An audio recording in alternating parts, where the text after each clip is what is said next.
welcome to the first ever emergency podcast from the two Matts. Yes. Matt Dangona, what's going on, man? Well, I'm glad we're having an emergency podcast because it feels like a very surreal and emergency-packed morning. We were possibly expecting Suella Braverman to be sacked as Home Secretary, but I think it's fair to say I certainly didn't had no intimation that David Cameron, of all people, would be brought back as Foreign Secretary. So there may be more reshuffle moves to come during the day after we've recorded this, but I think that's plenty to be going on with.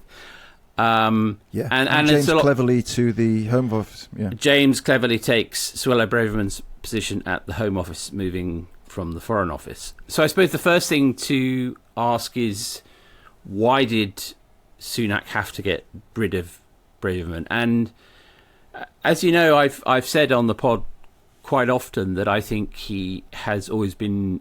I don't think he particularly likes Sunak, but he has been reluctant to sack her because he is beholden to her. She got him the job of Prime Minister by backing him against Johnson in October, and it is undoubtedly the case that some of the more lurid things she said have suited him quite well. You know, he's quite liked having a culture warrior outlier out there.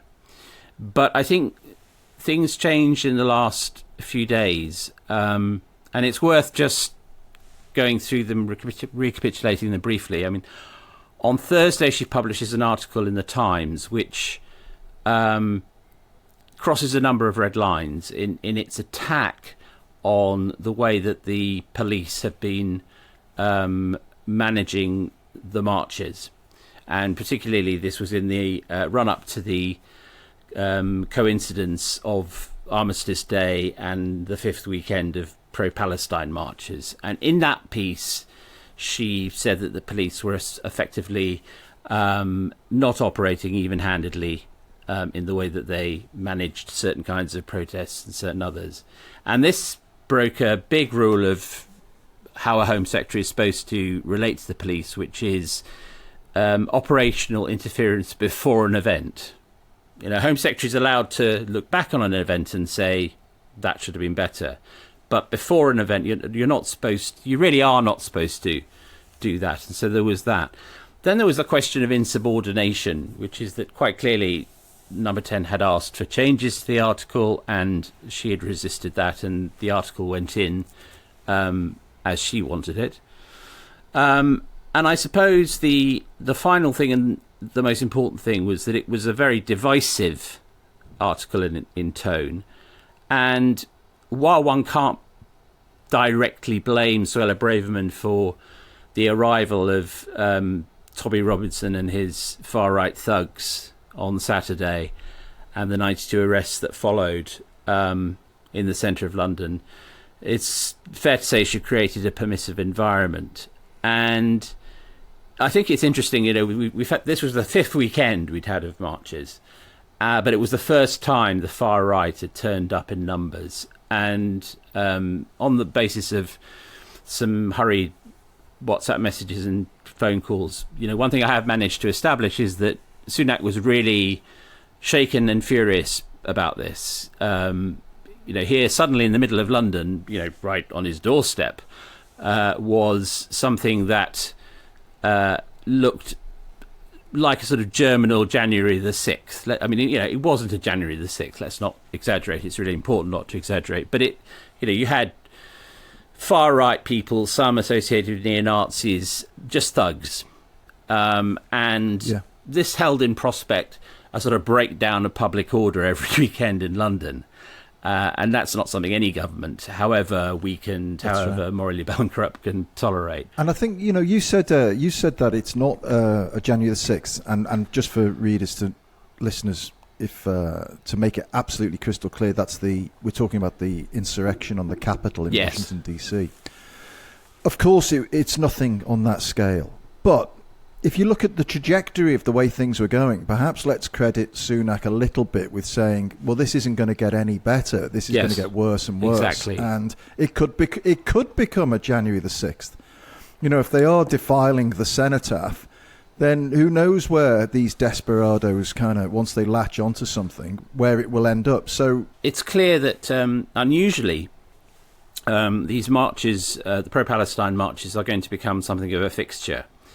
And they will become even more of a fixture. And if there's a sort of sense of, dialectic, a conflict every weekend between the far right and the pro-Palestine lobby. So this is a clear and present policing problem, and you don't want someone in the Home Office who is not responding perhaps as she should. I mean, it was interesting that Sunak, after this happened, made a very clear statement saying, he deplored there'd been arrests on the pro-Palestine side, but that which he deplored, but he also named the English Defence League, the body which Tommy Robinson has been associated with, twice, and he was very clear that he was furious about that. Whereas Braverman tweeted out on Sunday a very sort of Trump-esque, very fine people on both sides, Charlottesville type message, which was referred to protesters and counter-protesters, very weak language. And I think that one thing to bear in mind is that it's something we've sort of campaigned against at the New European, but for Rishi Sunak, the small boats Rwanda policy is absolutely the heart of his whole governing strategy. And this week, we think on Wednesday, there's going to be a ruling on whether that can go ahead. And I think he reached the point where he felt that Braverman was actually a liability to that strategy. Now, James Cleverly is a much less sort of theatrical, flamboyant character than Braverman, but maybe that's what Sunak now wants at the helm of his counter illegal immigration. How much of this do you think is Sunak responding to the immediate aftermath of Braverman's, massive incitements and faux pas, and just the fact that it's bleedingly obvious that she's not up to that job, and versus Sunak looking ahead to this time next year when there'll be a general election and thinking, I've got no chance with people like Suella Braverman on my front bench. I'm going to have to deal with this, with the whatever they throw at me from the backbenches. But it would be much better for me to be stood next to somebody who a lot of people, consider to be a statesman rather than just an out-of-control clown. As we've said often on the podcast, I think that he has behaved his whole management of Braverman has been governed by weakness. He has no affection for her, but he didn't want to sack her because he was fearful of what she'd do from the back benches, and also felt that he was only where he was in number 10 because of her. She's really forced his hand in the last few days. I mean, it would have been impossible to keep her in position, I think, after Saturday. And yes, you're right. I mean, you're now in the kind of slip road towards a general election. Do you want someone like that appearing in party political broadcasts? I mean, I fear on that front the damage has already been done, in the sense that Labour aren't going to applaud Sunak for his statesmanship in getting rid of Braverman and say, oh, well, forget about that. I mean, she is now embedded in the popular consciousness as one of the faces of the Sunak era, and indeed before the Sunak era. So there's that, and I suppose the question of statesmanship brings us, neatly to the amazingly unexpected return of David Cameron. I mean, just by way of anecdote, the last time I saw David Cameron, I was speaking at a class he was given for New York NYU on politics, and he seemed very sort of content with life, but didn't give the impression of someone who was preparing himself for a return for this was last year, 22. Didn't give me the impression of someone who was planning a return to frontline politics, and yet there he was walking up Downing Street this morning. I mean, one of those genuinely amazing moments. And I think it's fascinating because a lot of people have been comparing this to, for example, Alec Douglas-Home, former Prime Minister, came back into Ted Heath's government as Foreign Secretary, and William Hague, who'd been leader of the Tory party, came back as Cameron's Foreign Secretary in 2010. But I actually think this is all about high impact, and in a sense, therefore the closest analogy is Gordon Brown bringing back Peter Mandelson in 2008. Not that Sunak and Cameron had a kind of feud in the way that Brown and Mandelson had, but this is so unexpected that it will probably knock Braverman off many of the front pages tomorrow, I think.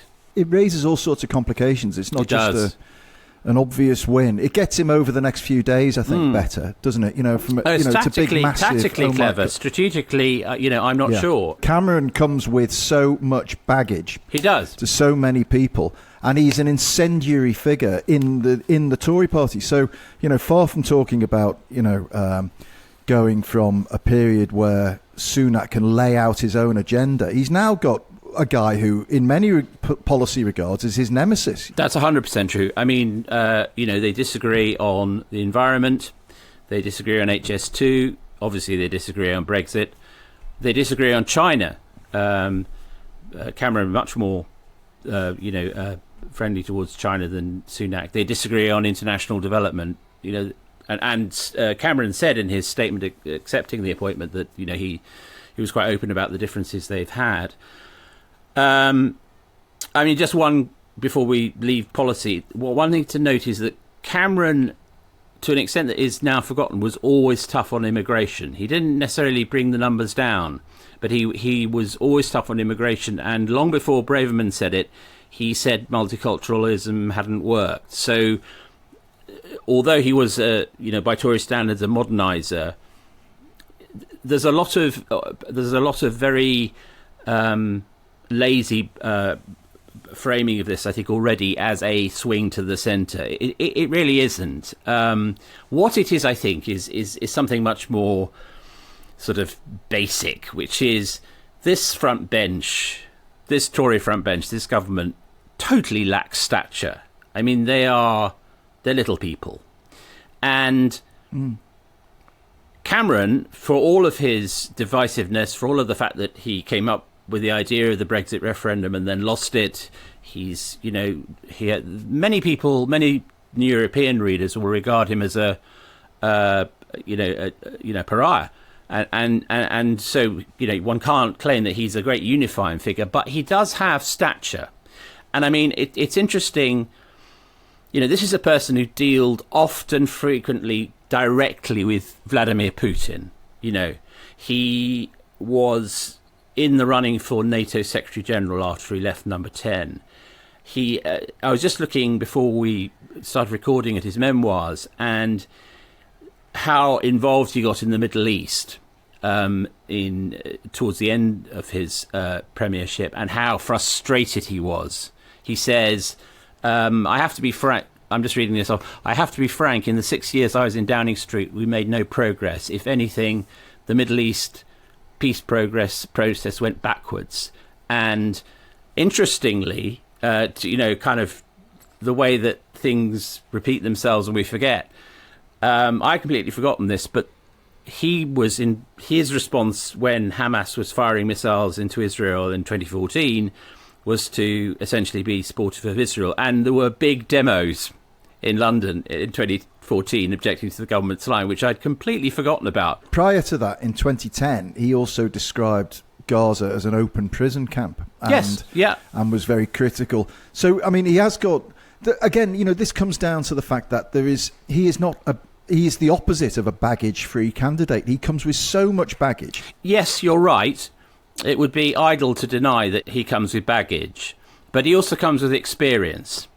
Okay, you are dealing with a government of amateurs, that is heading towards a catastrophe. I mean, I think that's the crucial thing to bear in mind here, is that everything Sunak does, everything the government does now is aimed towards damage limitation.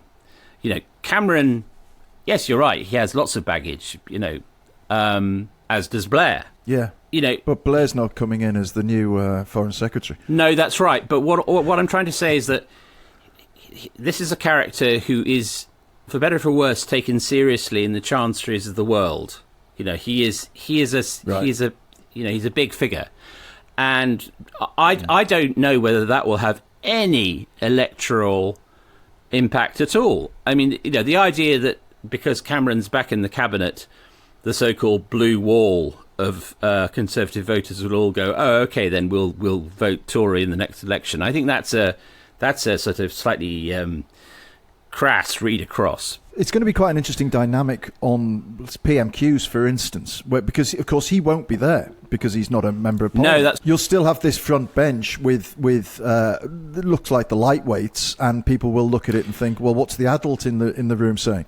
Yes, I mean, I think it'll only work if they send Cameron out a lot on media, which brings its own problems. So, yeah, you're right. In the Commons, it's the first time there's been a member of the House of Lords as Foreign Secretary since Peter Carrington, who left in 1982.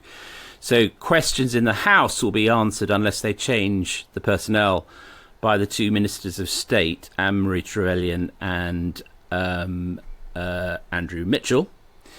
And you're right, it's less than ideal. One of the things I'm fascinated by is what the first cabinet meeting where Michael Gove and David Cameron sit opposite each other, because there is serious bad blood, particularly from Cameron towards Gove. Who's going to hate this the most? It's like Gove will hate it. Boris Johnson will be absolutely incandescent about this. Yes, I mean, Suella Braverman will be furious. Cameron will see it as a kind of revenge, I think, because yet again Gove has been denied one of the great offices of state. He'd always wanted to be Home Secretary or Foreign Secretary, and yet again he's missed out. I would love to know how much crockery breakage there's been around the Johnson table this morning. A fair amount, So it'll be very interesting to see. I genuinely think this is a very difficult one to call. Desperate times require desperate measures. So Matt, before we go, two questions which I think are going to become more and more relevant. First one: does this appointment bring a general election any further forward? Do you think, is he going to seize the moment? But second one, let's assume that the general election goes the way the polls are still predicting, and there's a Keir Starmer government. Who would be favourite? Would David Cameron run again for leader of the Tory party? Is that possible? Oh, well, first question, it won't affect the timing at all, because the key to the election timing is economic data. And we're coming up in 9 days to the autumn statement, November the 22nd, delivered by Jeremy Hunt, the Chancellor, in which he'll, I imagine, try and pull at least half a rabbit out the hat to keep people in a good mood, bearing in mind that food inflation, though inflation generally is falling down, food inflation at Christmas is going to be about 10%, which is going to really hurt people's pockets at the worst possible time of year. And I think they'll want to have another budget before they go to the polls to give them a chance at least to promise some tax cuts, even if they can't deliver them before the election. So I don't think the election timing is affected. On the question of the succession, no, I don't think I don't think that there's any chance of Cameron coming back as a leadership contender. Although I think one of the things that will be lurking in the Tory in number 10 subconscious is, as we know, Nigel Farage has just left for Australia to take part in I'm a Celebrity. And I think that although he's not an immediate candidate for the Tory leadership, for the simple reason he's neither a Tory nor a Tory MP, the sort of trajectory that, as we did in a cover piece in the New European a few weeks ago, that leads to him being a serious contender for the leadership, and God knows, if one goes a few steps down the line, Prime Minister, God help us. There's that way of going about things, and the other way of going about things is saying, how do we assemble a team made up of grown-ups? Whatever baggage they have in the past, whatever mistakes they'd have in the past. William Hague, for example, had made terrible mistakes as leader, but he was quite a good foreign secretary.